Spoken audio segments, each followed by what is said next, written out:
20واں پارہ ہے اور الحمدللہ 19ویں تراویح ہم نے جماعت کے ساتھ اللہ کی توفیق سے ادا کی، اور اس میں آج ہم جس مبارک سورہ پاک کا خلاصہ پیش کریں گے وہ ہے سورۃ القصص۔ اس میں اللہ تعالیٰ نے بہت تفصیل کے ساتھ فرعون اور حضرت سیدنا موسیٰ علیہ السلام کے واقعات کو بیان فرمایا۔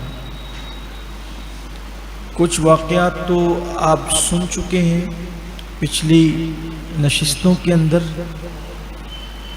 اس میں جو سورہ قصص میں اللہ تعالیٰ نے فرعون کی سیاسی زندگی کو خاص طور پر بیان کیا، اور وہ بہت سمجھنے سے تعلق رکھتی ہے۔ اس سے آپ کو دنیا کا سیاسی مزاج بھی سمجھ میں آئے گا۔ یہ بھی حیرت انگیز بات ہے، بلکہ خوشگوار حیرت انگیز بات ہے کہ قرآن مقدس نے سیاست کا عنوان بھی نہیں چھوڑا، اس کو بھی بیان کیا، بار بار بیان کیا۔ اللہ تعالیٰ فرماتا ہے کہ قرآن مقدس میں کہ ہم تمہیں فرعون موسیٰ علیہ السلام اور فرعون کے متعلق ٹھیک ٹھیک آیتیں پڑھ کر کے سناتے ہیں، تاکہ اس سے ان لوگوں کو فائدہ ہو جو ایمان لائے، ایمان والوں کو اس سے فائدہ ہو۔ اللہ تعالیٰ نے بیان فرمایا کہ جب ہم نے فرعون کو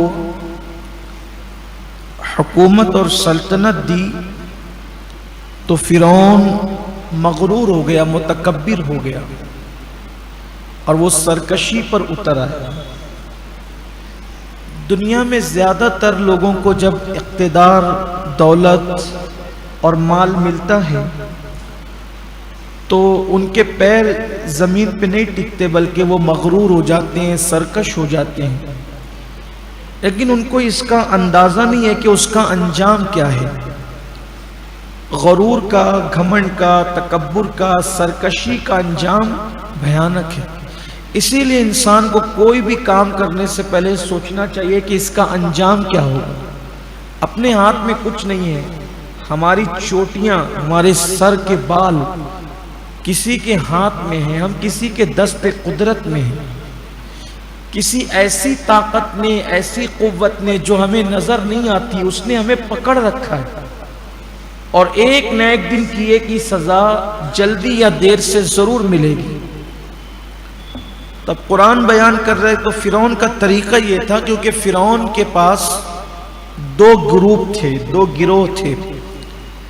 ایک تو فرعون کی خود کی اپنی قوم تھی جسے قبطی کہا گیا ہے، فرعونی بھی آپ کہہ لیں اس کو، قبطی یہ فرعون کی اپنی قوم تھی۔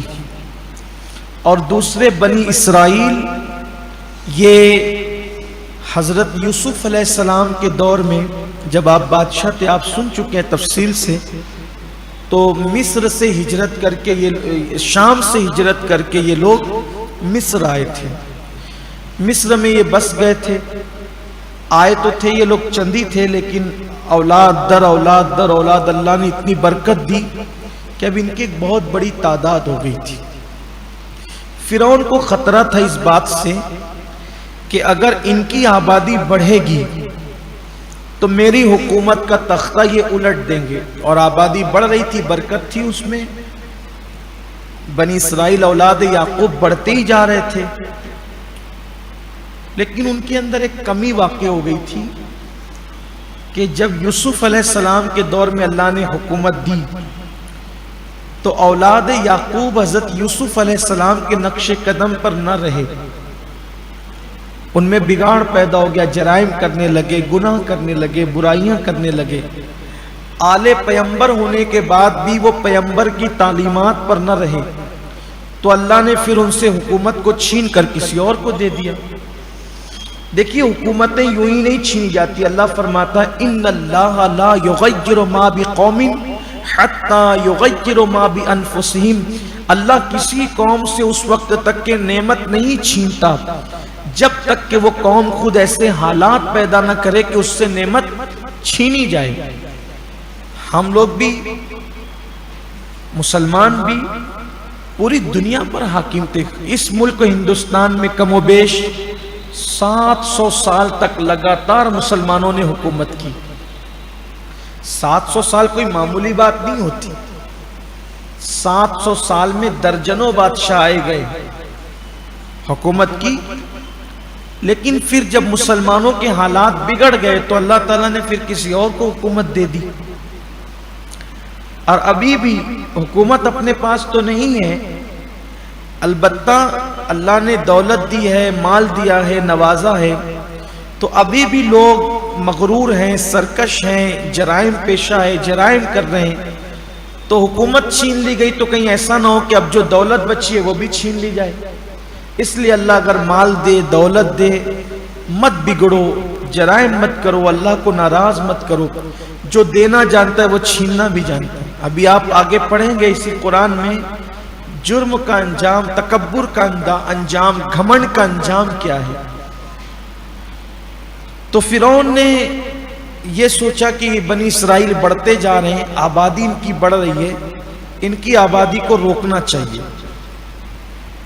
تو آبادی کو روکنے کے لیے اس نے یہ طریقہ اختیار کیا کہ اس نے بنی اسرائیل کے ہر گھر کے دروازے پر اپنی دائیاں مقرر کر دی کہ بنی اسرائیل کی عورتوں میں جتنے کے پیٹ میں شکم میں بچے ہیں، جب وہ پیدا ہوں گے تو ان کو قتل کر دیا جائے، ٹکڑے ٹکڑے کر کے میرے محل میں بھیج دیا جائے، اور اگر بیٹی پیدا ہو تو اسے رہنے دیا جائے۔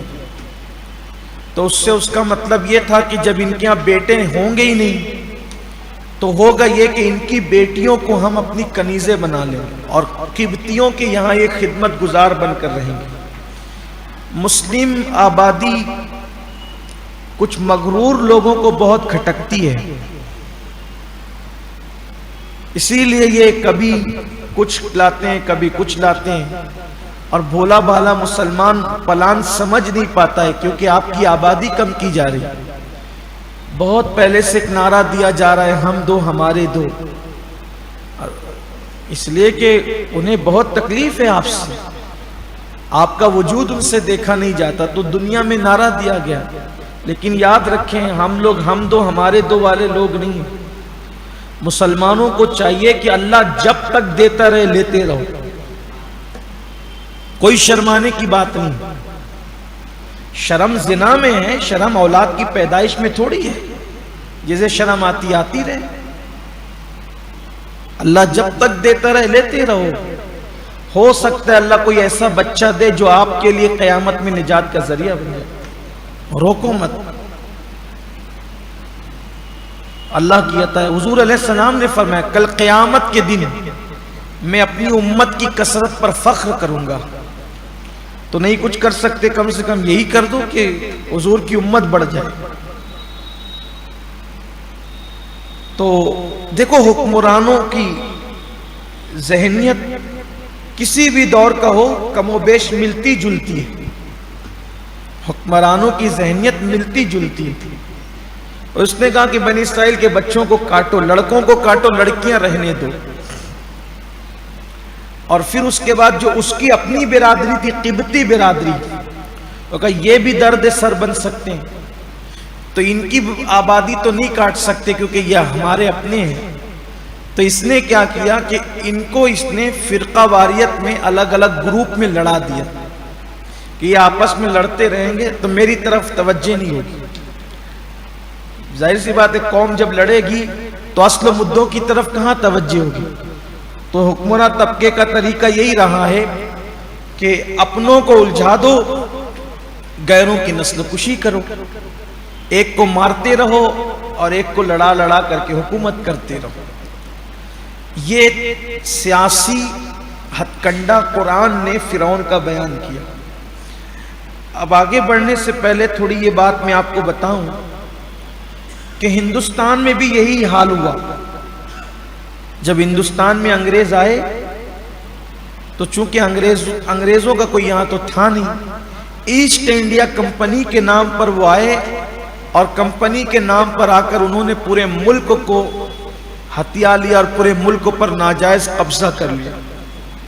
تو چونکہ حکومت چھینی گئی تھی مسلمانوں سے، ہمارا جو آخری بادشاہ تھا بہادر شاہ ظفر، چھینی گئی تھی مسلمانوں سے، تو ان کو خطرہ یہ تھا کہ دوسری قوموں کا حال تو یہ تھا کہ پہلے کسی کے پاس تھی، اب کسی کے پاس، ہمارے پاس تو تھی نہیں کبھی.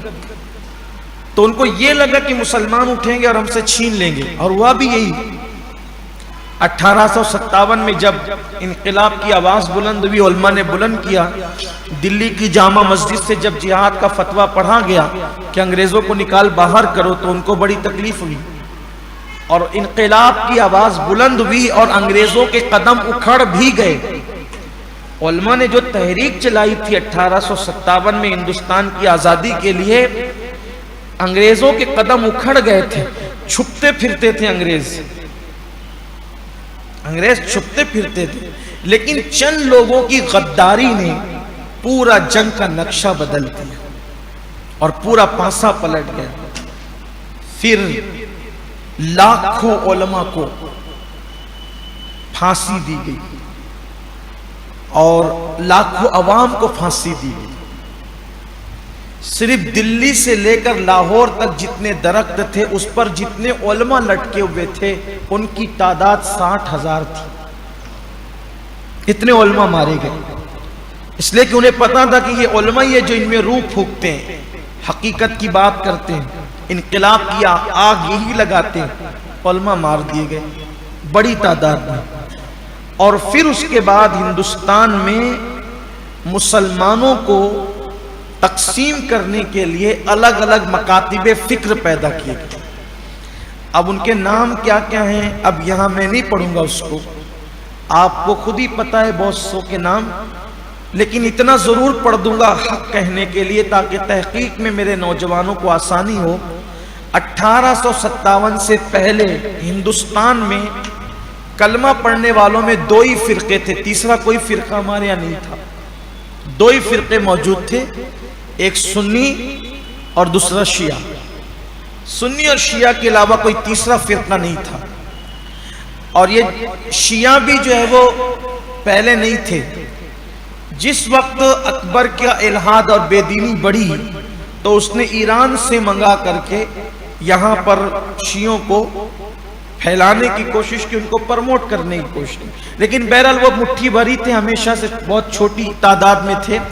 اکثریت اہل سنت کی تھی. حضرت امیر خسرو رحمۃ اللہ علیہ اپنی کتاب میں لکھتے ہیں کہ ہمارا ملک ہندوستان، حضرت امیر خسرو کے دور کی بات ہے، کہ ہمارا ملک ہندوستان سنیوں کا ملک ہے. اور آپ نے اپنے ذوق کے مطابق لکھا کہ یہاں کے اندر دریا میں، ہمارے ملک ہندوستان میں دریا میں جو مچھلی ہے وہ بھی سنی ہے. حضرت امیر خسرو نے اپنے ذوق کے مطابق لکھا تھا کہ ہمارے ملک ہندوستان کے دریا کی جو، یعنی اپنا ذوق میں آدمی بات کرتا ہے، یعنی انہوں نے بتانا چاہتا کہ جو مسلمان ہیں یہاں سب سنی ہیں. تو بہت چھوٹی تعداد تھی شیعوں کی، اور چونکہ وہ ان کی مسجدیں الگ تھی، ان کی امام بارگاہیں الگ تھی، ان سے نہ شادیاں ہوتی تھی، نہ بیاہ ہوتا تھا، نہ رسم تھا، نہ رواج تھا، وہ الگ ہی رہتے تھے. سنیت کا غلبہ تھا. لیکن 1857 کے بعد ٹکڑے ٹکڑے کر دیا، مسلمانوں میں فرقے پیدا کر دیا. میں اپنے جوانوں سے بس اتنا ہی کہتا ہوں اور بار بار کہتا ہوں، میرا درد یہی ہے کہ 1857 کے بعد جتنے پیدا ہوئے ہیں سب کو چھوڑو، کیونکہ یہ انگریزوں کے پیدا کیے گئے. ورنہ لڑائی جھگڑے کی کوئی بات نہیں، صرف علمی بات رکھنا چاہتا ہوں. ورنہ جس کو چاہیے وہ آ کر کے بات کر لے. 1857 کے بعد جو پیدا ہوا ہے، نہیں اس کے تار، اللہ کے گھر میں کہتا ہوں، اس کے تار میں نے انگریزوں سے نہ ثابت کر دیا پھر کہیے گا.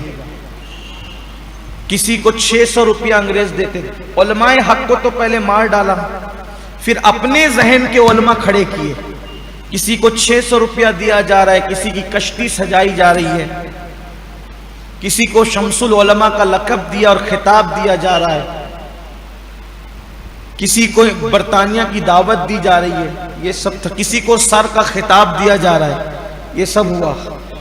پھر اس کے بعد ہندوستان کی عوام فرقوں میں بٹ گئی، اور آج آپ دیکھ لیجئے لوگ بہت چین سے سو رہے ہیں، انہیں پتا ہے کہ مسلمان کچھ نہیں کر سکتے، کیوں؟ یہ فرقوں میں بٹے ہوئے ہیں۔ ایک محلے کو متحد کرنا مشکل ہے، کیونکہ ایک محلے کے اندر 72 فرقے موجود ہیں۔ کس کو بلائیے گا آپ؟ کہاں جائیے گا آپ؟ کس سے کہیے گا؟ بس یہی کہتا ہوں، رمضان شریف کا پیارا مہینہ ہے، ہر دور میں مسلم امہ کو اتحاد کی ضرورت تھی، اور اس دور میں زیادہ اتحاد کی ضرورت ہے۔ مسلمانوں، اللہ کے لیے فرقہ واریت پہ لعنت بھیجو، اور 1857 کے بعد جتنی جماعتیں اور جتنے مکتبہ فکر پیدا کیے گئے سب کو جوتے کی نوک پہ مار دو، اور 1857 سے پہلے ہمارے بزرگوں کے جو عقائد تھے اسی عقیدے کی طرف پوری امت متحد ہو جائے۔ اور وہی عقیدہ تھا صحابہ اور اہل بیت کا، جو عقیدہ وہی عقیدہ تھا، وہی عقیدہ ہے۔ تو زندہ ہے واللہ، تو زندہ ہے واللہ، میری چشم عالم سے چھپ جانے والا، وہی عقیدہ ہے۔ تیرے غلاموں کا نقش قدم ہے راہ خدا، وہ کیا بہک سکے جو یہ سراغ لے کے چلے، جنا بنے گی محبان چار یار کی قبر، جو اپنے سینوں میں یہ چار باغ لے کے چلے۔ فرقہ واریت ختم ہونی چاہیے، ورنہ انجام بھیانک ہے، نقصان بھیانک ہے، انگریزوں نے پیدا کیا تھا۔ تو یہ فکر حکمرانوں کی پرانی فکر ہے۔ فرعون نے اپنے گروپ کو، قبطیوں کو فرقوں میں بانٹا، اور بنی اسرائیل کے لڑکوں کو قتل کرنے کا پلان کیا۔ اب اسی میں قرآن یہاں یہ بیان کر رہا ہے، یہاں پر یہ بات آتی ہے، انہی دنوں حضرت موسیٰ علیہ السلام اپنی ماں کے شکم میں آئے، انہی دنوں موسیٰ علیہ السلام اپنی ماں کے شکم میں۔ قرآن کہتا ہے، دیکھیے کہ جب فرعون نے کمزوروں پہ ظلم کیا، یعنی بنی اسرائیل پر، ان کے بیٹوں کو ذبح کیا اور ان کی عورتوں کو کنیز بنانے کی کوشش کی اور زمین پہ فساد بپا کرنے کی کوشش کی، تو اللہ فرماتا ہے ہم نے چاہا کہ فرعون سے حکومت چھین کر جس قوم پہ ظلم ہو رہا ہے اس کو حکومت عطا کرے۔ یعنی کسی کی بھی چٹنگ بازی بہت دن تک نہیں چلتی، کسی کا بھی ظلم بہت دن تک نہیں چلتا۔ اللہ کے فیصلے، اللہ نے فرمایا جس قوم پہ ظلم ہو رہا تھا ہم نے چاہا کہ ہم ان پہ احسان کریں اور فرعون کی حکومت چھین کے ان کو دے دیں۔ بنی اسرائیل کو اللہ حکومت دینا چاہتا تھا، تو کوئی تو چاہیے تھا جو ان کی قیادت کرے، تو پھر اللہ نے قائد کی حیثیت سے حضرت موسیٰ کو پیدا کرنا تھا۔ جب اللہ نے حکومت دینا چاہا تو حضرت موسیٰ علیہ السلام ماں کے شکم میں آئے، لیکن اس وقت یہ حالات ہو چکے تھے کہ ہر بنی اسرائیل کو یہ حکم تھا کہ کوئی اپنی بیوی کے قریب نہ جائے، اور جن کے شکم میں بچے آ چکے تھے وہاں دائیاں کھڑی کر دی گئی تھی، فرعون کی وظیفہ خوار دائیاں۔ پھر یہ بیان کیا جاتا ہے، اللہ فرماتا ہے جس کی تفسیر میں آیا ہے کہ اللہ تبارک و تعالیٰ نے حضرت موسیٰ علیہ السلام کی والدہ، جن کے شکم میں حضرت موسیٰ علیہ السلام تھے، ان کو الہام فرمایا۔ حالانکہ قرآن میں وحی کے الفاظ ہیں، لیکن چونکہ ہمارا عقیدہ یہ ہے کہ اللہ غیر نبی پر وحی نہیں فرماتا، تو اس کی تعویل کرتے ہوئے ہمارے علماء فرماتے ہیں یہاں وحی سے مراد الہام ہے، کہ اللہ نے ان کے دل میں بات ڈالی۔ موسیٰ علیہ السلام کی والدہ کے دل میں اللہ نے بات ڈالی کہ تو نے گھبرانا نہیں ہے اور تو نے پریشان نہیں ہونا ہے، تیرے یہاں جو بچہ پیدا ہوگا اس کو چند دن دودھ پلا اور پلا کر کے اس کو دریا میں ڈال دے۔ دیکھو اللہ جس کو بچانا چاہتا ہے اس کے لیے کیسے انتظام فرماتا ہے۔ اپنا یقین اس میں آپ پختہ کریں، بہت مضبوط یقین کریں، کوئی ہمیں مار نہیں سکتا۔ مرنے سے تو بے فکر ہو جائیں، اللہ کے سوا کوئی نہیں مار سکتا۔ جب موت آئے گی بیٹھے بیٹھے کرسی میں بھی مر جاؤ گے، نہیں آئے گی موت پوری دنیا مل کے مارنا چاہے گی تو بھی نہیں مار سکے۔ اللہ نے اس جو دائی تھی نا فرعون کی بھیجی ہوئی، اس کے دل میں بھی موسیٰ علیہ السلام کی محبت ڈال دی۔ جب پیدا ہوئے تو نورانی چہرہ دیکھا تو اس نے کیا کیا، بکری کا بچہ کاٹ پیٹ کے ہانڈی میں ڈالا اور لے جا کر کے کہہ دیا کہ یہ بچہ وہاں پیدا ہوا تھا، عمران کے گھر ہم لے آئے کاٹ پیٹ کے۔ وہ تو سب بے فکر ہو گئے۔ ادھر چند دن تک کے دودھ پلایا، اور حضرت موسیٰ علیہ السلام کی بہن، ان کا نام مریم تھا، یہ وہ مریم نہیں ہے جو حضرت عیسیٰ علیہ السلام کی امی ہے، کیونکہ دونوں مریم میں سینکڑوں سال کا فاصلہ ہے، سینکڑوں صدیوں کا فاصلہ ہے۔ اس لیے یہ حالانکہ نام بھی ملتے جلتے، یہ بھی مریم بنت عمران ہی ہے، حضرت موسیٰ علیہ السلام کی بہن، کیونکہ موسیٰ علیہ السلام کے والد کا نام بھی عمران تھا، تو لوگوں کو اس میں مغالطہ ہوتا ہے، فرق بہت ہے، نام مل رہا ہے۔ تو جناب مریم بنت عمران جو موسیٰ علیہ السلام کی حقیقی بہن ہے، انہوں نے کہا اپنی والدہ سے کہ امی، یہ بچے کو تو ہم نے چھپا لیا ہے، اگر یہ بچہ کٹتا تھا تو یہ اکیلے کٹتا تھا، لیکن اب اگر ہم نے چھپایا ہے تو اس کا مطلب یہ کہ پکڑے جائیں گے تو تم بھی ماری جاؤ گی، ابا بھی مارے جائیں گے، میں بھی ماری جاؤں گی، دائی بھی ماری جائے گی، یہ بچہ ہی مارا جائے گا۔ اب کیا کروں؟ تو کہا میں ایک صندوق لاتی ہوں لکڑی کا بنا کے، اس میں ڈال دیں گے۔ اللہ نے فرمایا کہ میں نے ان کے دل میں بانٹ ڈالا کہ صندوق میں ڈال دیں۔ آپ نے صندوق میں ڈالا، اور صندوق میں ڈال کر کے اللہ نے ان کے دل میں یہ بات ڈالی کہ میں تیرا بیٹا تجھے واپس لوٹاؤں گا، تو مجھ پہ بھروسہ رکھ، بھروسہ رکھ، میں تیرا بچہ تجھے واپس لوٹاؤں گا، اور بہت اچھے سے لوٹاؤں گا۔ تو آپ نے وہ صندوق بند کیا، اور صندوق بند کرنے کے بعد آپ نے اسے لے جا کے دریا میں ڈال دیا۔ جب آپ دریا میں ڈال رہی تھی وہ صندوق لے جا کر کے، تو آپ نے آسمان کی طرف دیکھا اور اللہ سے کہا مولا تیرے حکم پر میرا بچہ میں صندوق میں رکھ کر کے دریا میں ڈال رہی ہوں۔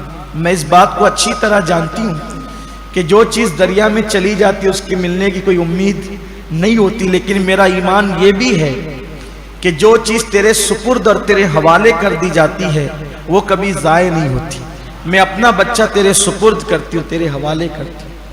اور حضرت موسیٰ علیہ السلام کی امی دریا میں ڈال کر کے واپس آئی۔ آپ غور کر سکتے ہیں کہ ایک ماں جب اپنے بچے کو دریا میں ڈال رہی ہوگی تو اس کے دل پر کیا گزرا ہوگا، کیا گزر رہی ہوگی۔ لیکن اللہ کا حکم ہے، اللہ والوں کا حال یہی ہوتا ہے، اللہ نے جو کہہ دیا وہ کرنا ہے، انجام کچھ بھی ہو۔ اور یقین کتنا مضبوط تھا، بس بات یہی ہے، یقین، اللہ کی ذات پہ یقین۔ جس کا یقین جتنا مضبوط ہے وہ اللہ کا اتنا قریبی ہے، اس کے کام اتنے جلدی بنتے ہیں جس کا یقین مضبوط ہے۔ تو آپ نے جیسے صندوق کو ڈالا، فرعون کے محل کے اندر دریا سے ایک محل میں جو ہے نہر کاٹ کر جو ہے وہ محل میں لے جائی گئی تھی دریا سے، چونکہ بادشاہ تھا وہ، تو اس نے اپنے محل میں ایک نہر لے کر کے گیا تھا۔ جب لہروں پر وہ صندوق چلا تو فرعون اپنی بیوی آسیہ کے ساتھ، حضرت آسیہ کے ساتھ اپنے محل کے باغ میں بیٹھا ہوا تھا۔ جب اس صندوق کو دونوں نے آتے دیکھا تو ایسا لگا صندوق دور سے بہہ کر کے آ رہا ہے۔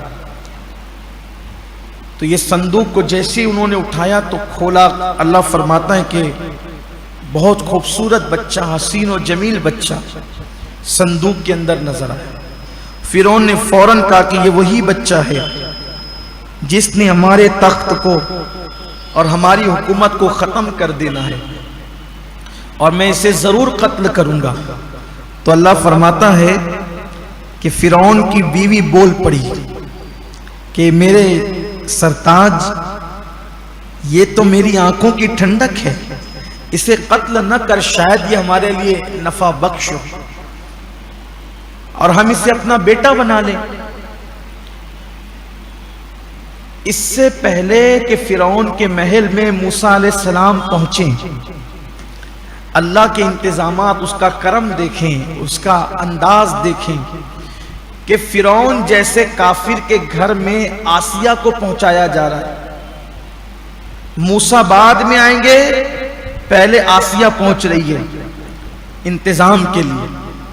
بھئی اگر آسیہ جیسی نیک عورت نہ ہوتی، فرعون جیسی ہوتی تو کیا ہوتا؟ ہاں کاٹ ڈالو اس کو، لیکن نرم دل والی نیک دل والی خاتون کو پہلے پہنچایا، بیوی بنا کر پہنچایا۔ یہ اللہ کی حکمتیں۔ تو آسیہ نے کہا کہ ہم اسے اپنا بیٹا بنا لیں گے، فرعون مان گیا بات کو۔ اور یہ بھی آپ کو بتا دوں کہ ہمارے بعض مفسرین نے لکھا ہے کہ فرعون کو کوئی اولاد نہیں تھی۔ اس کی وجہ یہ تھی کہ فرعون اولاد پیدا کرنے کے قابل ہی نہیں تھا، اور آپ جانتے ہیں کہ جس کو اولاد نہیں ہو تو اس کو پھر دوسروں کی بھی اولاد کا درد نہیں ہوتا۔ وہ جو بچوں کو کٹوا رہا تھا تو اس کو اولاد ہی نہیں تھی، اور جس کی اولاد ہوگی اس کو اولاد کا درد ہوگا، جسے اولاد ہی نہ ہو۔ آپ دیکھ لیں آج کل کے بھی حالات، اولاد ہی نہیں ہے تو ان کو بھی کسی کا درد ہی نہیں ہے نا۔ اگر اولاد ہو تو دوسروں کو بھوکا دیکھ کر کے اپنی اولاد کی بھوک یاد آئے، اولاد ہو تو دوسروں کو پیاسا دیکھ کر اپنی اولاد کی پیاس یاد ہے، لیکن نہ ان کی اولاد ہے نہ یہ اس قابل بھی ہے، یہ فرعون ہے دوسرے۔ اس لیے کہ اللہ تبارک و تعالیٰ کے اپنے انداز ہیں، قدرت انسان دیکھ کر کے جو وہ سزا کا تعین کرتے نا، جرائم دیکھ کر سزا کا تعین کرتے۔ تو اس فرعون کو بھی اولاد نہیں تھی، اور یہ دنیا کے فرعونوں کا بھی آپ دیکھ لیں، ایسا لگتا ہے جیسے سب ملتے جلتے ہیں۔ قرآن پڑھتے جائیے، حالات دیکھتے جائیے۔ میں کسی کا نام نہیں لے رہا ہوں، آپ پہنچ رہے جہاں تک آپ پہنچ سکتے، دنیا کے حالات مجھ سے زیادہ آپ کو پتا ہے۔ تو بیوی نے کہا تو یہ مان گیا، اور ماننے کے بعد جب گود میں لیے تو فکر ہوئی کہ بچے کو دودھ کیسے پلائیں، اس لیے کہ فرعون کی بیوی تو چونکہ ماں نہیں بنی تھی، اس لیے وہ تو دودھ پلا نہیں سکتی تھی۔ تو اللہ نے قرآن میں فرمایا کہ پھر فرعون نے دائیاں بلائی۔ اللہ فرماتا ہے میں نے حرام کر دیا موسیٰ پر ان دائیوں کا دودھ، موسیٰ نے کسی کا دودھ نہیں پیا۔ فرعون پریشان ہو گیا۔ تو حضرت موسیٰ علیہ السلام کی امی کی کیفیت قرآن بیان کرتا ہے کہ اس کی ماں بے چین ہوئی۔ مفسرین لکھتے ہیں کہ شیطان نے آ کر کے کہا اے موسیٰ کی ماں، تو نے تو دریا میں ڈال دیا اللہ کے کہنے پہ، وہ تیرا بچہ تو اب مر ہی جائے گا۔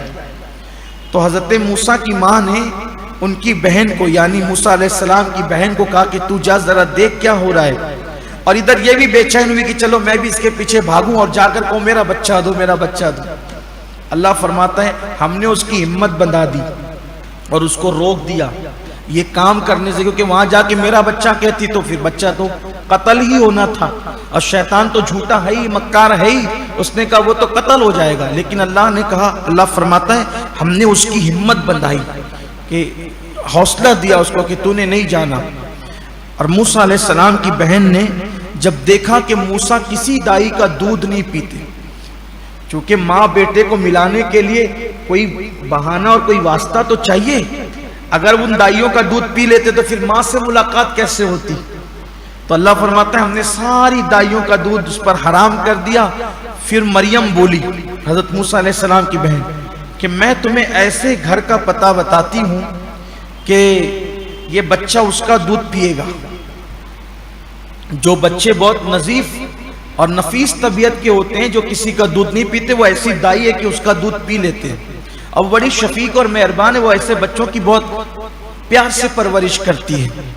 تو فرعون نے کہا کہ لے آ، ہم تجھے بھی انعام دیں گے، اگر ہمارے بچے نے دودھ پی لیا تو تجھے بھی انعام دیں گے، اس کو بھی بہت انعام دیں گے۔ تو پھر حضرت مریم موسیٰ علیہ السلام کی بہن دوڑی دوڑی گئی، چلو، کہا چلو امی فرعون نے بلایا ہے۔ اب یہ آئی تو جیسے موسیٰ علیہ السلام کو دیکھا تو بے چین ہو گئی، تڑپ گئی۔ فرعون نے اٹھا کر کے گود میں دیا، موسیٰ علیہ السلام مسکرائے اور ماں کا دودھ پینے لگے۔ پھر اللہ نے ان کے دل میں یہ بات ڈالی ہے، موسیٰ کی ماں دیکھ، ہم نے وعدہ کیا تھا نا کہ تیرا بچہ تجھ سے ملائیں گے، ہم اسی طریقے سے ملایا کرتے ہیں، اور جو چیز ہماری امان میں دی جاتی ہے ہم اس کو اسی شان کے ساتھ واپس کیا کرتے ہیں۔ فرعون نے جب دیکھا کہ یہ دودھ پی رہے ہیں تو کہا کہ اب آپ ہمارے محل میں رہو، آپ ہمارے محل میں رہو، ہم آپ کو پیسہ خرچہ سب دیں گے۔ موسیٰ علیہ السلام کی امی نے کہا نہیں، ہم آپ کے محل میں نہیں رہ سکیں گے، آپ ہمیں ہمارے گھر بھیج دو، اگر اجازت دو تو ہم بچے کو دودھ پلاتے وقت آ جایا کریں گے یا بچے کو لے جایا کریں گے۔ تو اسی بہانے حضرت موسیٰ علیہ السلام کو وہ لے جاتی تھی اور دودھ پلا کر لاتی تھی۔ حضرت موسیٰ علیہ السلام کی پرورش ہو رہی تھی۔ اب موسیٰ علیہ السلام کی عمر بڑی ہو گئی، حالانکہ ابھی جب دودھ پی رہے تھے تو اسی ایام میں ایک واقعہ اور پیش آیا۔ ہوا یہ کہ ایک دن فرعون نے بہت پیار سے موسیٰ علیہ السلام کو گود میں لیا، تو آپ نے اس کی داڑھی پکڑی اور زوردار تماچا اس کے چہرے پہ مارا، تو غصے میں آیا۔ اس نے کہا مجھے لگتا ہے یہ وہی بچہ ہے جو میری حکومت ختم کرے گا۔ تو آسیہ نے کہا کہ بچے تو بچے ہی ہوتے ہیں، انہیں کوئی فرق، دوست و دشمن میں کوئی تھوڑی سمجھ ہوتی ہے، ایسا مت کر، یہ تو آگ اور جو ہے وہ پیسوں میں آگ اور یاقوت میں آگ اور جواہرات میں کوئی فرق نہیں کر پاتے ہیں۔ تو کہا ٹھیک ہے پھر میں امتحان لوں گا۔ تو یاقوت بھی سرخ ہوتے ہیں، لال ہوتے ہیں، آگ بھی لال ہوتی ہے۔ تو موسیٰ علیہ السلام جب دودھ پینے کے زمانے میں تھے تو دونوں چیزیں ان کے سامنے رکھی گئی۔ کہا اگر یہ بچے نے یاقوت میں ہاتھ ڈالا تو سمجھ جاؤں گا کہ یہ وہی بچہ ہے، میں اس کو قتل کر دوں، اور آگ میں ہاتھ ڈالا تو پھر بچہ تو بچہ ہی ہے۔ تو جب دونوں چیزیں رکھی گئی تو حضرت موسیٰ علیہ السلام چونکہ نبی تھے، تو آپ اگرچہ ابھی تک آپ کو نبوت دی نہیں گئی تھی، لیکن بہرحال وہ صلاحیتیں تو تھی، قدرت کا انتخاب تھے آپ۔ تو آپ نے یاقوت کی طرف ہاتھ بڑھانا چاہا تو فوراً جبریل آ گئے علیہ السلام، اور انہوں نے وہ ہاتھ یاقوت سے ہٹا کر کے آگ میں ڈال دیا۔ تو آپ نے آگ اٹھایا اور آگ اٹھا کے منہ میں ڈالی، کیونکہ بچوں کو آپ کوئی بھی چیز دیں تو وہ کوئی چیز ہو اٹھا کر کے منہ میں، تو آپ نے آگ اٹھائی منہ میں ڈال دیا، تو آپ کی زبان جل گئی اس کی وجہ سے۔ تو زبان جلنے کی وجہ سے آپ کی فصاحت پر اثر پڑ گیا تھا۔ ابھی آگے اس کا ذکر آ رہا ہے، اس کا تذکرہ تو سورہ طٰہٰ میں بہت تفصیل سے ہے، وہاں ہم نے اس کو چھوڑ دیا کیونکہ ہم سورہ کہف ان دنوں بیان کرنا چاہتے تھے اور کر رہے تھے۔ یہاں وہ واقعہ پھر آیا ہے تو اس لیے اس کو بھی جوڑ رہے ہیں یہاں۔ تو بچپنے سے آپ کی فصاحت پر کچھ اثر ہو گیا تھا۔ بعض لوگوں نے کہا کہ آپ کی زبان میں لکنت پیدا ہو گئی تھی، لیکن میں انبیاء کے متعلق تھوڑا سا میں چاہتا ہوں کہ بہت محتاط ہم چلیں، کیونکہ ہمارا مذہب اور مسلک ہی عشق، محبت اور ادب پر مشتمل ہے۔ ہم جتنے محتاط الفاظ کا انتخاب کر سکتے ہیں اپنی بساط بھر کرتے ہیں، پھر بھی ہم ڈرتے ہیں کہ کہیں غلطی نہ ہو جائے، کیونکہ بارگاہ بڑی ہے، اگر کوتاہی ہو جائے تو میرا اللہ مجھے معاف فرمائے اور آپ سب کو بھی معاف فرمائے۔ پھر موسیٰ علیہ السلام بڑے ہو گئے تو پھر ہوا یہ کہ جوانی میں جب آپ پہنچے تو جوانی کی اس میں پہنچنے کے بعد آپ نے دیکھا کہ رات کا وقت ہے، لوگ سو رہے ہیں، اور موسیٰ علیہ السلام شہر میں داخل ہوئے مصر میں۔ تو ایک قبطی اور بنی اسرائیل کا دونوں کا جھگڑا ہو رہا تھا، چلم چاٹ کچھ ہو رہی تھی، اور یہ رہا تھا کہ جو وہ بنی اسرائیل کو قبطی مجبور کر رہا تھا کہ یہ جو لکڑیوں کا گٹھا ہے یہ اٹھاؤ اور میرے گھر پہنچاؤ۔ وہ نہیں بول رہا تھا تو اس نے اس کو مارنا پیٹنا شروع کیا، کیونکہ حکومت ان کی تھی تو دادا گیری بھی ان کی چلتی تھی۔ یہ بیچارے لوگ جب وہ ظلم سہتے تھے تو مار پیٹ ہوئی، تو انہوں نے پکارا کہ جانتے تھے وہ بنی اسرائیل کہ یہ بہت انصاف پسند ہے، حالانکہ رہتا انہی کے محل میں، یہ جوان فرعون کے محل میں رہتا، لیکن انصاف پسند آدمی ہے، بنی اسرائیل کی مظلوموں کی ہمدردی ہے اس کے دل میں۔ وہ کہا موسیٰ میری مدد کرو۔ تو آپ آئے تو دیکھا کہ کیا ہوا، تو کہا کہ یہ مجھے مار رہا ہے، مجھ پہ ظلم کر رہا ہے، اور موسیٰ علیہ السلام نے اس کو ایک مکہ مار دیا۔ اب آپ اس کو مار ڈالنا نہیں چاہتے تھے، اس کو یعنی کہ تنبیہ کرنے کے لیے مکہ مارا، اور جیسے ہی مکہ مارا تو مکے کا اثر یہ ہوا کہ وہ گرا اور مر گیا، اور گرا اور مر گیا۔ چونکہ رات کا واقعہ تھا تو وہ آئی گئی بات ہو گئی، وہ بنی اسرائیل بھی چپ رہا، حضرت موسیٰ بھی خاموش رہے، لیکن آپ نے اللہ سے عرض کی مولا میں اس کو مارنا نہیں چاہتا تھا، وہ مر گیا، مکے سے میرے مر گیا۔ ایسا ہوا ہوتا ہے کبھی کبھی کہ آدمی کرنے کچھ جاتا ہے، ہو کچھ جاتا ہے، اس کو ڈرانا تھا، دھمکانا تھا، تو ایک مکہ مارا، حالانکہ ایک مکے میں آدمی ابھی آج بھی نہیں مرتا، آج بھی ایسا ہوتا ہے کہ ایک مکے میں آدمی نہیں مرتا، لیکن اب ہو گیا تو کیا کریں؟ آپ نے اللہ کی بارگاہ میں فوراً عرض کی کہ مولا مجھے معاف فرما دے، یہ کیا ہو گیا ہے؟ اللہ تعالیٰ نے معافی کا اعلان فرمایا کہ ٹھیک ہے، ظاہر سی بات ہے ان کی نیت نہیں تھی۔ اب یہ جو بنی اسرائیل میں سے تھا یہ تھوڑا لڑاکا آدمی تھا، کسی سے بھی الجھ جاتا تھا۔ تو دوسرے دن کیا ہوا؟ دوسرے دن پھر یہ کسی سے لڑ رہا تھا تو پھر اس نے پکارا موسیٰ دیکھو یہ مجھ سے لڑ رہا ہے۔ تو آپ نے ڈانٹا کہ تو لڑتے ہی رہتا ہے کیا سب سے؟ اور یہ ڈانٹ کر کے جب آپ بڑے آگے تو اس کو ایسا لگا کہ شاید حضرت مجھے مارنے کے لیے آ رہے ہیں۔ تو اس نے کہا حضرت آپ نے تو کل اس کو مکہ مار کے قبطی کو قتل کر ڈالا تھا، آپ کے مکے میں تو اتنی طاقت ہے، مجھے بھی قتل کرو گے کیا؟ اب یہ بات اس کے منہ سے جو چھپی تھی وہ نکل گئی۔ وہ چھپی ہوئی بات جب نکل گئی تو پورے شہر میں چرچا ہو گیا کہ وہ جو قبطی مرا نا تو اس کو قتل موسیٰ نے کیا علیہ السلام۔ تو اب وہاں محل میں اس سے پہلے کہ موسیٰ علیہ السلام پہنچتے یہ منصوبہ بننے لگا کہ موسیٰ آئے گا تو اس کو قتل کیا جائے گا۔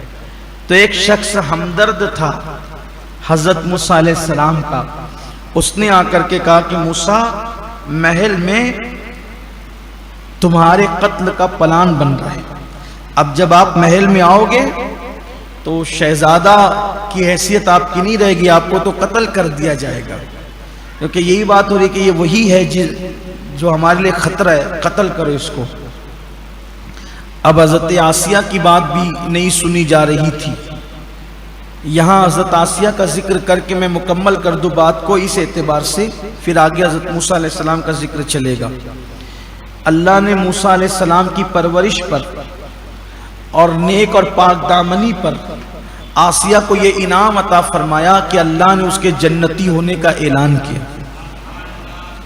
اور بعض ہمارے علماء نے اپنی کتابوں میں لکھا ہے کہ جب سب جنتی جنت میں چلے جائیں گے تو اللہ تعالیٰ آسیہ کو بھی جنت میں جب داخل فرمائے گا تو حضرت آسیہ جنت میں حضور کے نکاح میں دی جائے گی اور وہ جنت میں حضور کی بیوی بنے گی، چونکہ اس کا جو شوہر تھا وہ تو جہنم میں جائے گا، تو حضرت آسیہ حضور کے نکاح میں دی جائے گی اور حضور کی بیوی بننے کا شرف حضرت آسیہ کو نصیب ہوگا۔ دیکھو اچھے کام کا صلہ اچھا ہی ہوتا ہے۔ تب حضرت موسیٰ علیہ السلام نے سوچا کہ اب میں کیا کروں، مصر میں تو میرے لیے جگہ تنگ ہو گئی، محل میں پلان بن رہا ہے قتل کرنے کا۔ تو آپ نے سوچا کہ میں نے سنا ہے کہ مدین میں ابراہیم علیہ السلام کی اولاد رہتی ہے، تو موسیٰ علیہ السلام بھی اولاد ابراہیم تھے، وہ لوگ بھی اولاد ابراہیم تھے، تو آپ نے سوچا کہ مدین قریب بھی ہے اور وہاں فرعون کی حکومت کا اثر بھی نہیں ہے، حکومت کسی اور کی ہے، تو وہیں مدین چلتے ہیں۔ تو موسیٰ علیہ السلام بالکل جوان تھے، جسم مضبوط تھا، بہت طاقتور بھی تھے، تو آپ جو ہے وہ پھر سوچا کہ راستہ کیسے پتا کروں، کیا کروں، پھر اللہ پر بھروسہ کرتے ہوئے آپ مدین کی طرف چل پڑے۔ جب مدین گئے تو قرآن بیان کرتا ہے کہ وہاں پر کنویں پر بھیڑ لگی ہوئی تھی۔ میں شعیب علیہ السلام کے واقعے میں اس کو عرض کر چکا ہوں، دوبارہ اس کو ریپیٹ نہیں کرتا، صرف اشارہ دے کر کے واقعے کی کڑیاں ملا کر ہم اصل واقعے تک پہنچتے ہیں جس کا ذکر قرآن کر رہا ہے۔ تو وہاں پر بھیڑ لگی ہوئی تھی، دو لڑکیاں اپنی بکریاں لے کر کے کھڑی ہوئی تھی، تو سب لوگ اپنی اپنی بکریوں کو پانی پلا رہے تھے۔ موسیٰ علیہ السلام سے دیکھا نہ گیا، ان لڑکیوں سے پوچھا کہ بھئی تم کیوں یہاں کھڑی ہو؟ تو کہا کہ جب تک یہ پلاتے رہیں گے ہمیں انتظار کرنا پڑے گا، تو اس لیے ہم کھڑی ہوئی ہیں کہ ہم بھیڑ میں کیسے گھسیں، مردوں کی بھیڑ ہے، لوگوں کی بھیڑ ہے۔ تو حضرت موسیٰ علیہ السلام نے یہ کیا کہ ان کی بھیڑ کو چیرا اور چیر کر ان کی بکریاں بلائی اور ان کا پانی پلایا، نکال کے دیا، آپ تھکے نہیں۔ تو جب یہ لوٹی گھر تو حضرت شعیب علیہ السلام کی بیٹیاں تھیں، تو شعیب علیہ السلام نے پوچھا آج تم جلدی کیسے آ گئی؟ تو دونوں نے کہا کہ ایک جوان ہے بہت طاقتور قوت والا، اس نے ہماری بکریوں کو پانی نکال کر کے دیا اور بکریوں نے جلدی پیا، اس لیے جو ہے وہ ہم جلدی گھر آ گئی۔ وہ تو گھر چلی گئی لوٹ کر کے۔ موسیٰ علیہ السلام ایک درخت کے نیچے سوچتے بیٹھے ہوئے تھے کہ اب میں کیا کروں، کوئی میرا رشتہ دار بھی نہیں ہے، جان پہچان والا بھی نہیں، کہاں جاؤں کدھر جاؤں۔ تو اللہ سے انہوں نے عرض کی، قرآن بیان کرتا ہے کہ مولا میں تو مسافر ہوں، تنہا ہوں، اکیلا ہوں، یہاں میرا کوئی نہیں ہے، اب تو ہی کرم فرما، تو ہی راستے نکال دے۔ تو ادھر شعیب علیہ السلام کی بیٹیاں جب ان کو کہنے لگی کہ بابا وہ بڑا نیک ہے اور مضبوط ہے، طاقتور ہے، مظلوموں کی مدد کرتا ہے، تو حضرت شعیب علیہ السلام نے جب یہ سب سنا تو یہ سننے کے بعد آپ نے فرمایا ایک کام کرو، جاؤ اس کو بلا کر کے لاؤ۔ قرآن مقدس حضرت شعیب علیہ السلام کی ایک بیٹی کا یہاں ذکر کر رہا ہے، اس کے الفاظ دیکھیں۔ قرآن کہتا ہے کہ جب شعیب نے کہا کہ اس کو بلا کر لاؤ میرے پاس، تو شعیب کی بیٹیوں میں سے 2 بیٹیاں تھیں۔ شعیب کی بیٹیوں میں سے ایک بیٹی شرمتے ہوئے اور جھجکتے ہوئے آئی اور کہا چلو تم کو میرے ابا بلاتے ہیں۔ اس کا مطلب شعیب علیہ السلام کے گھر کا ماحول قرآن بیان کر رہا ہے، ان کی بیٹیاں بے باک نہیں تھیں، اجنبی عرب مرد کو، جب چونکہ ان کو بیٹا بھی نہیں تھا، کوئی اور غلام اور کنیز بھی نہیں تھی کہ اس کو بھیجتے، تو بیٹی کو ہی بھیجنا پڑا۔ تو جب وہ اجنبی مرد کو بلانے کے لیے آئی تو اس نے دوپٹے کا آڑ کیا، شرمتے ہوئے جھجکتے ہوئے کہا کہ چلو تم کو میرے ابا بلاتے ہیں۔ یعنی وہ بیٹیاں تھیں، بے باک نہیں تھی، جیسے آج کل بے باکی کا ماحول ہے، کسی سے بھی منہ لگو، کسی سے بھی منہ چلاؤ، کسی سے بھی بات کرو، تربیت کا کوئی ٹھکانہ نہیں ہے۔ اللہ اکبر، یہ صورتحال ہے۔ آج کی صورتحال یہ ہے کہ اگر کوئی مرد سامنے سے آ رہا ہو اور عورت کوئی سامنے سے جا رہی ہو، راستہ چھوٹا ہو، مرد رکے گا، عورت نہیں رکے گی۔ یہ صورتحال زیادہ تر، سب کی بات نہیں کرتا، زیادہ تر۔ اور پہلے ہوتا یہ تھا اگر سامنے سے مرد آ رہے اور عورت آ رہی ہو، راستہ بڑا بھی ہو تو عورتیں سائیڈ ہو جاتی تھی، بھئی مردوں کو گزر جانے دو۔ یہ صورتحال تھی پہلے۔ تربیت کا فقدان ہے، حالات بدل گئے۔ تو اللہ فرماتا ہے کہ وہ جھجکتے ہوئے آئی اور آنے کے بعد اس نے کہا کہ چلو تم کو میرے ابا بلاتے ہیں۔ اب جیسے ہی حضرت موسیٰ علیہ السلام کو اس نے بلایا تو آپ نے فرمایا کہ وہ کیوں بلاتے ہیں تمہارے ابا؟ تو کہا ہمارے ابا بہت بڑے بزرگ ہیں، بہت بڑے بزرگ ہیں، اللہ کے نبی ہیں، اور تم نے ہماری بکریوں کو جو پانی پلایا وہ اس کا معاوضہ دینا چاہتے ہیں، کچھ اجرت دینا چاہتے ہیں، آپ چلو۔ اور موسیٰ علیہ السلام نے کہا میں اجرت لینے والا آدمی نہیں ہوں، میں نے تو تم پہ رحم کر کے کام کر دیا، لیکن پھر آپ کو خیال آیا کہ بھئی وہ ایک بزرگ ہیں اور یہ کہہ رہی ہیں کہ نبی ہیں، بڑے بزرگ ہیں، تو ان کی زیارت کر لیتے چل کے۔ جب آپ تشریف لائے تو آنے کے بعد حضرت موسیٰ علیہ السلام کو انہوں نے کھانا پیش کیا اور کہا کہ اے جوان یہ کھانا کھا لو، کیونکہ تم نے میری جو ہے وہ بیٹیوں کی مدد کی ہے تو تم اس کا معاوضہ لے لو، کھانا کھا لو۔ حضرت موسیٰ علیہ السلام نے فرمایا کہ میں پیغمبروں کی اولاد، حضرت موسیٰ علیہ السلام نے یہ فرمایا کہ میں پیغمبروں کی اولاد میں سے ہوں، اولاد ابراہیم میں ہوں۔ ہم لوگ جب کسی پہ احسان کرتے ہیں تو اس کا بدلہ نہیں لیتے، ہم اس کا بدلہ، ہمیں اس کا بدلہ نہیں چاہیے، اس لیے جو ہے میں یہ کھانا نہیں کھاؤں گا۔ تو تب حضرت شعیب علیہ السلام نے فرمایا کہ اچھا ٹھیک، یہ کھانا جو ہے وہ آپ بطور معاوضہ نہیں بلکہ اجرت کے طور پہ نہیں، بلکہ چونکہ ہم بھی پیغمبر کی اولاد میں سے خود بھی پیغمبر ہیں تو آپ اجرت کے طور پہ نہیں، ہمیں مہمان نوازی کا حکم دیا گیا ہے اور آپ ہمارے مہمان ہیں تو کھا لو۔ تب حضرت موسیٰ علیہ السلام نے کھانا کھایا اور کھانا کھانے کے بعد پھر حضرت موسیٰ علیہ السلام جب کھانا کھا رہے تھے تو شعیب علیہ السلام کی ایک بیٹی نے اپنے باپ کے کان میں کہا ابا ہمیں کوئی مضبوط دیانتدار ایماندار کوئی آدمی کی نوکر کی ضرورت ہے، اور اس میں ساری خوبیاں ہیں، یہ نیک بھی ہے، قوت والا بھی ہے، طاقت والا بھی ہے، نڈر بھی ہے، بے باک بھی ہے، اور اس پر یہ کہ یہ بڑا پرہیزگار اور امانت دار بھی ہے، ہم اس کو نوکر رکھ لیتے ہیں اپنے یہاں۔ تو حضرت شعیب علیہ السلام کو بیٹی کی یہ بات پسند آئی تو آپ نے حضرت موسیٰ علیہ السلام سے کہا کہ اگر آپ میرے یہاں رہ جائیں تو اب آپ نے نوکر نہیں کہا، انداز دیکھو، پہچان لیا فوراً کہ کوالٹی کیا ہے۔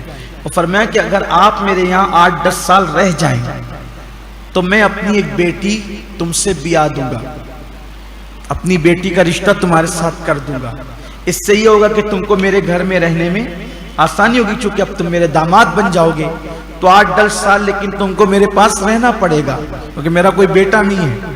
تو حضرت موسیٰ علیہ السلام تیار ہو گئے، اور تیار ہونے کے بعد آپ نے فرمایا کہ ٹھیک ہے، اور تقریباً 8-10 سال رہے بھی، اور حضرت شعیب علیہ السلام کی بکریاں چراتے رہے، محنت کرتے رہے۔ پھر آپ کو 8-10 سال کی جب مدت مکمل ہو گئی تو آپ کو خیال آیا کہ اب میں نے واپس مصر چلے جانا چاہیے۔ 8-10 سال کا عرصہ بیت گیا، والدہ سے بھی ملاقات اور رشتہ داروں سے ملنا جلنا، بنی اسرائیل کے حالات کیا ہیں، تو آپ نے جو ہے کہا کہ اب میں چلا جاتا ہوں۔ ان دنوں حضرت موسیٰ علیہ السلام کی بیوی مراد سے تھی۔ اب یہ دونوں میاں بیوی چلے، اللہ قرآن میں فرماتا ہے جب چلے تو سخت سردی تھی، تو سردی میں یہ ہوا کہ حضرت موسیٰ علیہ السلام کی بیوی نے کہا سردی بہت ہے، آپ مجھے تھوڑی سی آگ لا دیں تاکہ میں آگ تاپوں۔ ادھر وہ آگ لانے کے لیے گئے، ادھر جب جاتے جنگل میں تو آگ ہی نظر آتی، جیسے قریب جاتے تو وہ آگ دور ہو جاتی۔ بالآخر آپ درخت کے پاس گئے تو درخت سے آواز آئی کہ میں تیرا رب ہوں، اور پھر اللہ سے بات کرنے کا موقع ملا۔ پھر اللہ تعالیٰ نے آپ سے فرمایا کہ اپنا عصا زمین پہ رکھ۔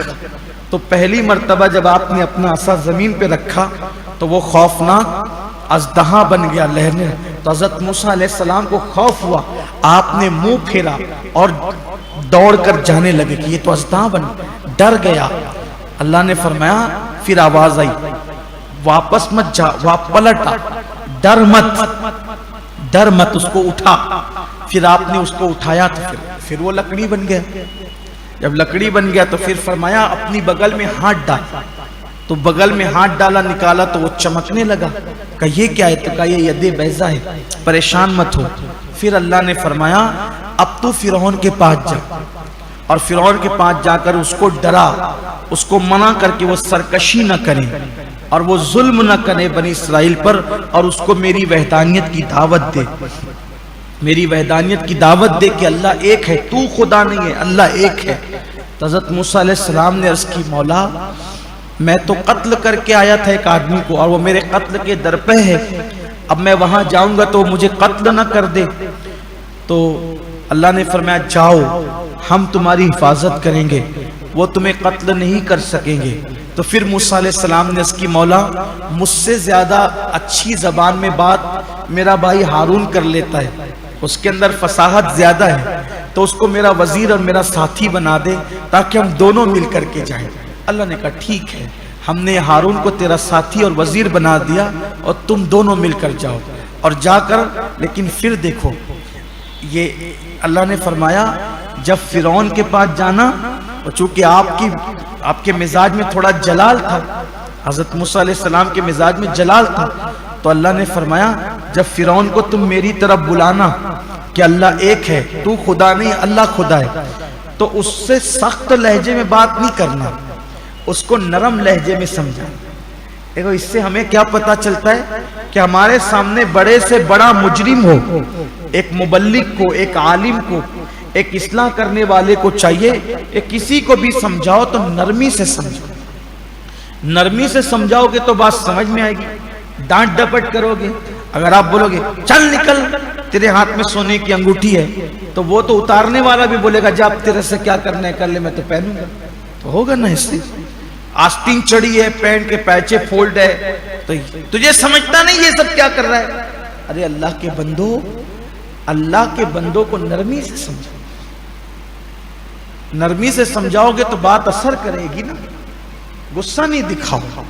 فرعون جیسے کو کے پاس بھیجا جا رہا ہے، کیا کہا جا رہا ہے، ذرا اس کو نرمی سے سمجھا، نرمی سے۔ یہ بات آپ کو بھی کہتا ہوں، اپنے بچوں کو بھی کوئی بات نصیحت کرو، نرمی سے کرو۔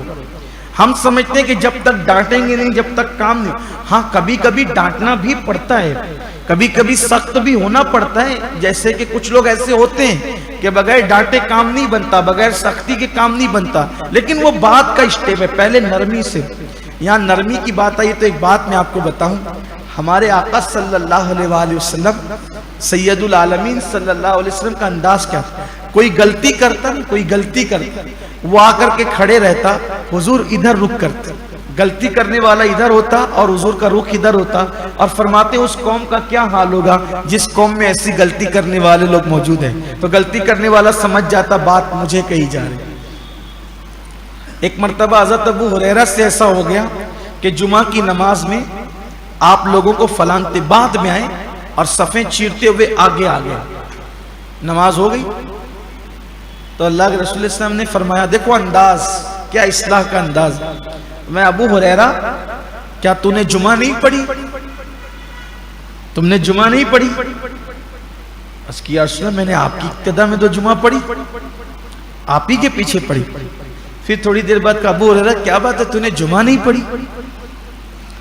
آقا میں نے آپ ہی کی ابتدا میں جمعہ پڑھی، پھر تم نے جمعہ نہیں پڑھا؟ حضور کیا غلطی ہو گئی مجھے بتا دیں، سمجھ گئے۔ آقا نے فرمایا میں دیکھ رہا تھا کہ تم صفے چیر کر کے آگے آ رہے تھے، جو صفے چیر کر کندھے پھلانگ کر آتا ہے وہ جہنم کی آگ کو پھلانگ کر آتا ہے۔ دیکھو اصلاح کا انداز کیا طریقہ تھا۔ ایک شخص مسجد میں پیشاب کرنے لگا، مسجد نبوی میں پیشاب کرنے لگا، تو صحابہ اس کو مارنے کے لیے دوڑے، حضور نے فرمایا رکو رکو رکو مت کرو، ایسا مت کرو۔ پھر اس کو پیشاب کرنے دیا، اور جو مارنے کے لیے دوڑے تھے ان کو کہا کہ پانی لاؤ اور اس کو دھو دو، اس کو بولے ادھر آ، یہ اللہ کا گھر ہے، یہ پیشاب کرنے کی جگہ نہیں، اس کو ایسے سمجھا۔ ہمیں بھی لوگوں کو اچھے سے سمجھانا چاہیے، اور ہمیں یہی حکم دیا گیا ہے۔ حضرت موسیٰ علیہ السلام کو بھی ڈانٹنے سے، لڑنے سے، جھگڑنے سے، لہجہ تلخ کرنے سے کام بننے کی بجائے بگڑ جاتا ہے۔ تو حضرت موسیٰ علیہ السلام اب چلے، جب وہاں پہنچے اور پہنچنے کے بعد آپ نے وہی معجزہ بتایا، لکڑی والا، عصا والا اور ید بیضا، تو پھر آپ نے فرعون کو کہا کہ فرعون تو خدا نہیں ہے بلکہ میرا اللہ خدا ہے، الہ میرا اللہ ہے۔ تو اس نے یہ کہا، کیسا بدبخت تھا نالائق، اس نے کہا کہ میرے علاوہ تو زمین پہ کوئی خدا نہیں ہے۔ پھر وہ کہنے لگا حامان کو، حامان اس کا وزیر تھا، کہنے لگا کہ تم نے دیکھا میرے علاوہ کوئی خدا؟ وہ تو اس کا چمچہ ہی تھا۔ تو اس نے کہا نہیں میں نے تو نہیں دیکھا۔ تو کہا دیکھو ڈھونڈو موسیٰ کے خدا کو زمین پہ کہیں دکھتا ہے، موسیٰ کا خدا زمین پہ تو نہیں دکھتا۔ اور پھر اس نے حامان سے کیا کہا، ایک کام کر، بہت بڑا محل بنا اور بہت بڑا مینار بنا، تو زمین میں تو موسیٰ کا خدا ہے نہیں، دکھتا نہیں معاذ اللہ، تو ہم بہت بڑے مینار پہ چڑھ کر آسمان میں دیکھیں گے کہ موسیٰ کا خدا ہے کہ نہیں ہے، اگر ہوگا تو نظر آئے گا، نہیں ہوگا تو نظر نہیں آئے گا۔ دیکھو قوم کو بیوقوف بنانے کا طریقہ حکمرانوں کا، یعنی کہ وہ محل، اب وہ محل بنا یا نہیں بنا، کب بنے گا اور کیا بنے گا، محل ایک دو دن میں تھوڑی بنتا ہے، محل مینار بنے گا ایک دو دن میں تھوڑی بنے گا۔ تو اس نے قوم کو بیوقوف کیسے بنا کہ بھئی یعنی اتنی جلدی ان کی بات سن کر کے عمل نہیں کرنا، ابھی ہمارا معاملہ سب پروسیجر میں ہے اور ہم تحقیق میں لگے ہوئے ہیں، موسیٰ کے خدا کو ڈھونڈ رہے ہیں۔ اب جب بھی لوگ آ کر کہیں گے کہ بھئی بتاؤ موسیٰ کا خدا ملا، کہا تو ابھی تو محل بنے گا، ابھی تو عمارت تعمیر ہوگی، پھر ہم چڑھیں گے، پھر دیکھیں گے، پھر دکھے گا نہیں دکھے گا تب تمہیں بتائیں گے۔ قوم کو بیوقوف بنانے کا طریقہ یہ، حالانکہ وہ محل بنا ہی نہیں، آخری تک وہ محل نہیں بنا، نہ وہ مینار تعمیر ہوا، کبھی نہیں ہوا، وہ ہونا بھی نہیں تھا۔ لیکن بس یہ کہ تو اس نے کہا کہ میرے سوا معاذ اللہ کوئی خدا نہیں ہے۔ تو حضرت موسیٰ علیہ السلام نے پھر دلیل بھی دی، اور پھر بعد میں وہ واقعہ پیش آیا جس میں 70,000 جادوگر ایمان لائے، وہ میں بیان کر چکا ہوں، اس کو پھر ریپیٹ نہیں کرتا۔ لیکن پھر یہی ہوا کہ حضرت موسیٰ علیہ السلام نے اس کو سمجھایا۔ اللہ پاک ارشاد فرماتا ہے پھر یہ ہوا کہ موسیٰ کے سمجھانے کے بعد بھی وہ نہیں سمجھا، اور موسیٰ علیہ السلام کے معجزات کو دیکھ کر معاذ اللہ اس نے کہا یہ تو کھلا ہوا جادو ہے۔ پھر اللہ فرماتا ہے آخر ہم نے پھر جب اس نے نہیں مانا موسیٰ کی بات کو اور اس نے الگ الگ باتیں شروع کر دی، تو پھر ایک دن آیا کہ ہم نے فرعون کو اور اس کی پوری قوم کو دریا کے اندر ڈبا دیا، دریا میں غرق کر دیا، اور وہ غرق ہونے والا واقعہ بھی میں تفصیل سے آپ کو بتا چکا ہوں کسی محفل میں، شاید ہماری محفل میں یہ ذکر ہو چکا ہے کہ موسیٰ علیہ السلام کی قوم جب نکلی، وہ سامری وغیرہ کا جو ذکر آیا تھا تب میں نے اس کو تفصیل سے بتا دیا تھا۔ تو اللہ فرماتا ہے اور ہم نے ان کو دریا میں غرق کر دیا، ان کے ہٹ درمی، ان کے ظلم کی وجہ سے۔ اور جو خاص بات آئی ہے جو آپ نے اس سے پہلے نہیں سنا، وہ یہ ہے کہ اللہ فرماتا ہے ہم نے ان کو دریا میں غرق کر دیا ہے اور ڈبا دیا ہے، یہ ان کے ظلم کا انجام تھا۔ اور اللہ فرماتا ہے ہم نے ان پر دنیا میں بھی لعنت کی ہے اور ہم ان پر آخرت میں بھی لعنت کریں گے اور وہ قیامت تک ملعونوں میں شمار ہوں گے۔ یہ ظلم کا انجام ہے، کوئی ظلم کرے ظلم کا انجام یہی ہوتا ہے۔ اس لیے ہمیں یہ پیغام دیا گیا، اللہ طاقت دے، اللہ جوانی دے، اللہ علم دے، اللہ کوئی نعمت دے، غرور مت کرو، گھمنڈ مت کرو، ظلم مت کرو، کسی پر زیادتی مت کرو، اس لیے کہ تکبر کرنا اللہ کے سوا کسی کو زیب نہیں دیتا۔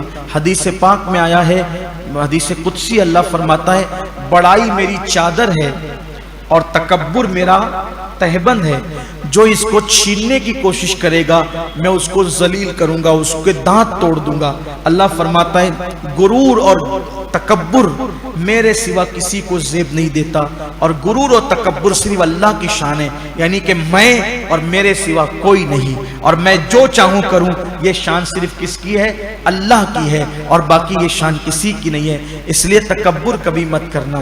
اللہ نے دولت دی ہو، مال دیا، آج تو خاص طور پہ تھوڑا سا بھی مال آتا ہے لوگوں کے اندر میں پن آ جاتا ہے، انا آ جاتا ہے، علم آ جاتا ہے، میں پن آ جاتا ہے۔ اسی طریقے سے جوانی کے اندر خوبصورتی آ جاتی ہے، میں پن آ جاتا ہے۔ ایسا نہیں ہونا چاہیے، اور خاص طور پہ اللہ کے کسی بھی بندے پہ ظلم مت کرو، ورنہ انجام فرعون کا دیکھ لو۔ قرآن کی آیت بار بار فرعون کا ذکر آیا ہے، بار بار فرعون کا تذکرہ، بار بار بنی اسرائیل کا تذکرہ، پکار پکار کر ہمیں کہا جا رہا ہے گھمنڈ نہ کرو۔ اگر آج سے پہلے بڑی باتیں کی ہے، بڑے بول بولے ہیں، تکبر کیا ہے، گھمنڈ کیا ہے، رمضان شریف کا پیارا مہینہ ہے، اللہ کی بارگاہ میں سچی توبہ کرو اور عاجزی کے ساتھ، ایک بندہ جیسے عاجزی کے ساتھ زندگی گزارتا ہے ویسے زندگی گزارو، انکساری کے ساتھ زندگی گزارو۔ اللہ کے رسول علیہ السلام جب زمین پہ بیٹھ کر کھاتے تھے، کسی نے کہا یا رسول اللہ قیصر و کسریٰ کے تاجدار تو میز پر کھاتے ہیں، آپ زمین پہ بیٹھ کے کھاتے ہیں۔ آقا فرماتے ہیں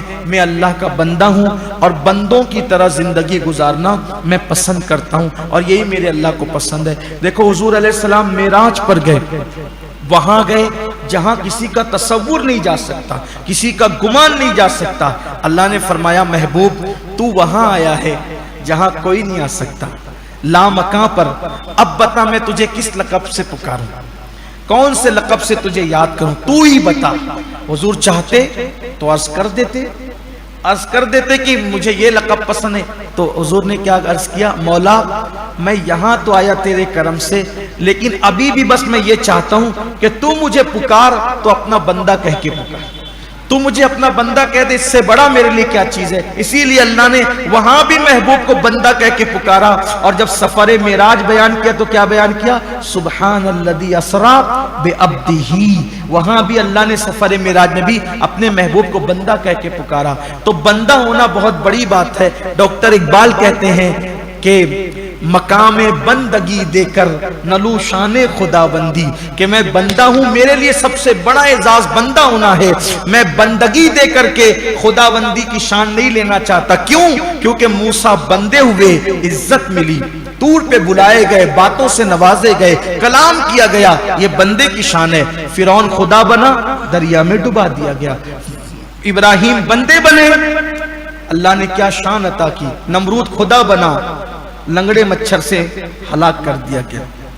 حضور بندے بنے، بندے تھے، بندے ہوئے، اللہ نے کیا عزتیں کیا شانیں دی۔ ابو جہل نے تکبر کیا، گھمنڈ کیا، آج قبر بھی نہیں ہے، قبر کا نشان بھی نہیں ہے۔ تو بندے بن کر کے جیو، اور یہ سوچو کہ اللہ دیکھ رہا ہے، اور اللہ کی طاقت کے تحت ہم زندگی گزاریں، ذرا بھی گڑبڑ کریں گے سزا ملنی ہے اور تباہی اور بربادی مقدر بننا ہے۔ اللہ تعالی ہم سب کو شعور بندگی عطا فرمائے، ناز بندگی عطا فرمائے، انداز بندگی عطا فرمائے، اور اللہ ہمیں بندے بن کر جینے کی توفیق عطا فرمائے۔ ہمارا وقت یہاں مکمل ہوا، آگے قارون کا بھی ذکر اسی سورے میں موجود ہے، لیکن ایک جمعہ کو میں قارون پر بیان تفصیلی جمعہ کی نماز میں کر چکا ہوں، اس لیے اس کو میں چھوڑ کر اب وقت بھی پورا ہو رہا ہے۔ اللہ کی بارگاہ میں ہم دعا کرتے ہیں کہ اللہ تعالی ہم سب کے حال پہ رحم فرمائے۔ اب آخری عشرہ شروع ہونے والا ہے اور کل 20ویں شب ہے، کل وقت رہا تو ہم انشاءاللہ فتح مکہ بھی بیان کریں گے، کیونکہ 20ویں روزے کو مکہ فتح ہوا تھا، تو ہم کل فتح مکہ بھی بیان کریں گے تاکہ ہماری نئی نسلوں کو پتہ چلے کہ مکہ کتنے خوبصورت انداز سے فتح ہوا تھا۔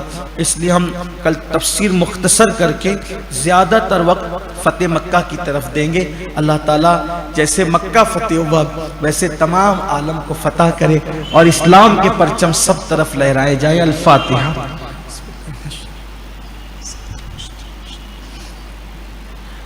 ان اللہ وملائکتہ یصلون علی النبی یا ایھا الذین آمنوا صلوا علیہ وسلموا تسلیما۔ اللہم صل علی سیدنا ومولانا محمد مادن الجود والکرم وآلہ الکرام اجمعین، صلاۃ وسلام علیک یا رسول اللہ۔ سبحان ربک رب العزۃ عما یصفون وسلام علی المرسلین والحمد للہ رب العالمین۔ بحق لا الہ